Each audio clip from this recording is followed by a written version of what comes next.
Okay, well, this is Zacchaeus with another live word of the day. God bless, and thanks for tuning in. Thanks for tuning in today. Well, today I want to talk about telling lies. Today I want to talk about something that we did.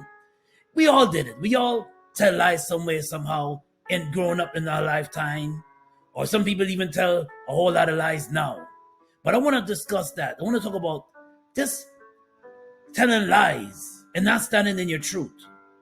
Now, you ever met somebody or know somebody or encounter somebody that you found out that everything that they tell was a lie, even down to their very name? Their name is a lie. They're dishonest. They're dishonest where they're from. They're dishonest how much money they make. They're dishonest about everything that they say. I've met people like that. I've known people like that. And you know what you do with those people? You keep the distance because they're dishonest. They're dishonest. And as you get older, you realize how important it is to stand in your truth.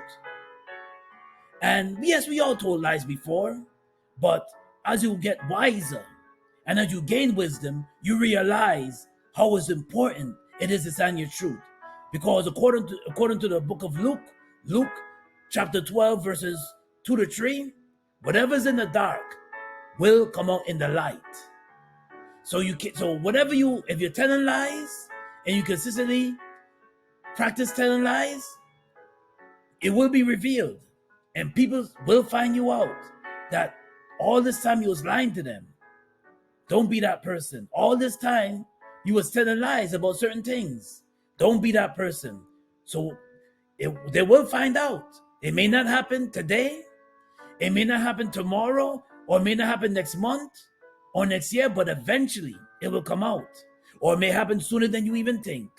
So always stand in your truth. Always be a person of integrity. Always be a person to stand in your truth. And listen, when you're getting older, you have no room for lies. So always try to stand in your truth. And I have up here an animated caption of King David and Bathsheba. And King David ruled in Jerusalem. Now, King David was before Jesus. That's Jesus' ancestry. That's Jesus is related to King David. That's Jesus is related to King David. But King David, during the time of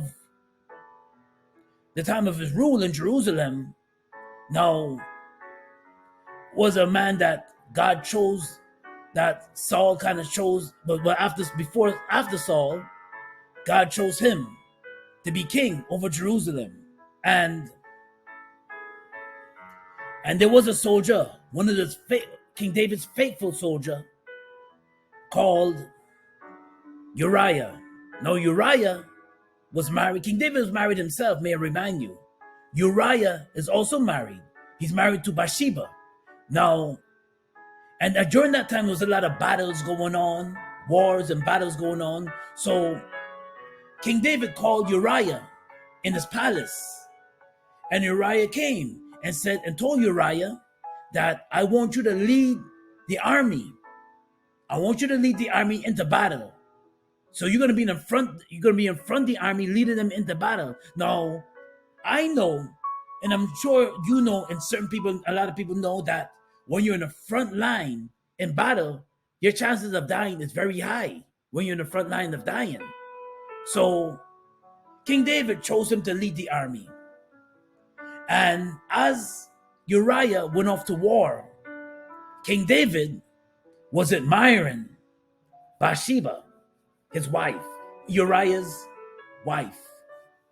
And as he was looking at her, he noticed her curves, her beautiful skin tone, her curves, and he was like, and just in awe of her beauty, just looking at her beauty. And he was lusting after Bathsheba, looking at her beauty in the window. King David just had that time. He's king. He's living comfortable. He just had that time to just look and admire Bathsheba's beauty. And as time went on, during the time of battle, the news comes back that Uriah dies in battle. And King David Now, during the, even before Uriah dies in battle, he calls Bathsheba into the palace. Now Bathsheba is home. Calls Bathsheba into the palace. Now as time and then they had a good time. They're talking and they're flirting with each other, talking, and because she's a man of leadership, she's attracted to that. Some women are attracted to men of leadership, and she felt guilty by just sitting there talking to King David, but she fell into sin, and she had an affair with King David. And as time went on, going back to Uriah dies in battle. And as Uriah dies in battle, they hear the news, King David, you see why King David was dishonest? Before I get into King David and Bathsheba, King David was dishonest because he called Uriah in the palace. He didn't really want him to be in front of the battle, leading the army, because the chance of dying is great. He had an ulterior motive to get closer to Bathsheba. That's why he sent Uriah into the front line in battle, because your chances of dying is great. And it was an evil thing that King David did. Now, King David is a man after God's own heart, and we all fall and fall short of his glory. We all do fall. And he fall great, and this was a great fall of King David. And as time went on, him and Bathsheba had an affair, and Uriah's death came over Jerusalem, and King David had a baby with Bathsheba. And as time went on, Bathsheba now gives birth to a son called Absalom. I hope I'm saying it right, Absalom. And as time went on, now, before I get into that, Joab warns David about what his sin. He chastises David. God gave Joab the message to give to King David, and he chastised King David about his evil ulterior motives and his dishonesty towards Uriah and Bathsheba. And God said that your house will be in confusion. Your house will be in confusion, and your house will be cursed, and it'll be in confusion. And as time went on and years passed by, of course, King David is sharing the palace with Bathsheba. He stole the man's wife, got the man killed and stole his wife. He committed adultery. So, as time went on, now Absalom, his son, got older and got into battle. And so for the stories, I remember the story, the Bible story is that when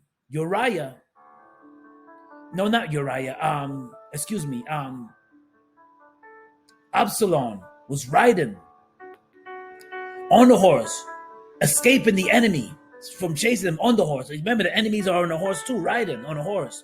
And we all know, when you sit on a horse, not everybody I sat on a horse before. Not everybody had the experience sitting on a horse. When you sit on a horse, you're up higher. You're several feet higher when you sit on a horse. And Absalom had long locks, had long hair. King David's son had long hair. King David's son had very long hair. And King David is also the father of Solomon. But according to the scriptures, I think King Solomon was from his other wife. I don't know if it was from Bathsheba. It might be. I got to look that up. But I'm going to the story of Absalom now. Going back to Absalom. Absalom had long locks. And as he was riding away from the enemy, remember, he was trying to escape the enemy from being killed. He was trying to escape the enemy from being killed from the enemy. Enemy was on his trail and the horse riding through the forest. Absalom locks got locked into the tree.